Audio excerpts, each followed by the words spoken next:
السلام علیکم ناظرین، اللہ کا شکر ہے کہ آج ہم نے آپ کو یہ خوش خبری سنانے جا رہے ہیں۔ دریا چناب میں جو سیلابی صورتحال کئی دنوں سے جاری تھی، اب اس میں نمایاں کمی آنا شروع ہو گئی ہے۔ وہ علاقے جو چند روز پہلے پانی کے سمندر میں ڈوبے ہوئے تھے، اب آہستہ آہستہ اپنی اصل حالت میں واپس آ رہے ہیں۔ اب پانی واپس دریا کی طرف جانا شروع ہو چکا ہے۔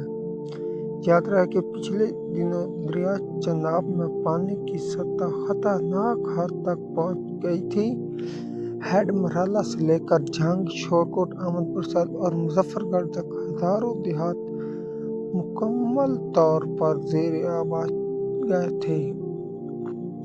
کھڑی فصلیں تباہ ہو ہوئیں، لوگ گھروں سے بے گھر ہوئے اور زندگی کا نظام مکمل طور پر درہم برہم ہو گیا۔ لیکن ناظرین، اب حالات بدل رہے ہیں۔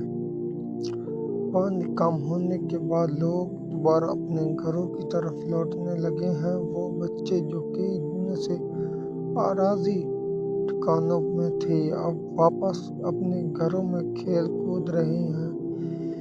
گھروں کے در و دیوار دوبارہ آباد ہونے لگے ہیں اور کھیتوں میں محنت کی نئی شروعات ہو رہی ہے، جس میں مریم نواز وزیر اعلیٰ پنجاب مریم نواز کا حکم جہاں ان کی طرف سے سیلاب میں متاثرین کی امداد کے لیے ایک بکری یا بھینس، بکری یا بھیڑ کی جو امداد ہے وہ 50,000 ہے، اور بڑے جانور کی 5 لاکھ ہے، 2 لاکھ ہے، اور یہ جو ایک مکان کی قیمت جو ہے وہ 5 لاکھ ہے 2 مکان کی، اور زیادہ مکانوں کی 10 لاکھ تک امداد کا اعلان کر دیا گیا ہے۔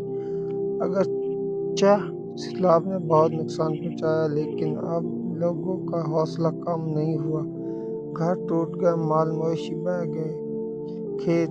اسی کو نظر رکھتے ہوئے مریم نواز نے یہ ایک پالیسی یعنی کہ عوام کے لیے، سیلاب میں متاثرین کے لیے پالیسی بنائی ہے، مگر لوگوں نے ہمت اور صبر کے ساتھ اس مشکل کا مقابلہ کیا، ایک دوسرے کی مدد کی، کھانا بانٹا، چھتیں شیئر کی۔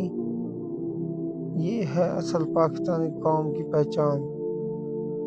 ماہرین کا کہنا ہے کہ آنے والے دنوں میں پانی مزید کم ہوگا اور دریا چناب معمول کی سطح پر واپس آ جائے گا۔ حکومت اور ریسکیو ادارے بھی متاثرہ خاندانوں کی بحالی کے لیے مسلسل کام کر رہے ہیں۔ امدادی سامان پہنچایا جا رہا ہے اور نقصانات کا ازالہ کرنے کی کوشش کی جا رہی ہے۔ جو ابھی میں بات کر رہا تھا مریم نواز والی۔ ناظرین، یہ وقت ہمیں یاد دلاتا ہے کہ مشکل ہمیشہ کے لیے نہیں ہوتی۔ سیلاب آیا، آزمائش آئی، لیکن اب وہ گزر رہی ہے۔ ہمیں اللہ کا شکر ادا کرنا چاہیے کہ اس نے بڑی آفت کو ٹال دیا، اور یہ عہد کرنا چاہیے کہ ہم اپنے متاثرین بھائیوں اور بہنوں کو اکیلا نہیں چھوڑیں گے۔ دعا ہے کہ دریا چناب ہمیشہ رحمت بن کر بہتا رہے اور دوبارہ کبھی قہر نہ ڈھائے۔ اگر آپ چاہتے ہیں کہ یہ امید اور خوش خبری زیادہ سے زیادہ لوگوں تک پہنچے تو اس ویڈیو کو لائک اور لازمی شیئر کریں۔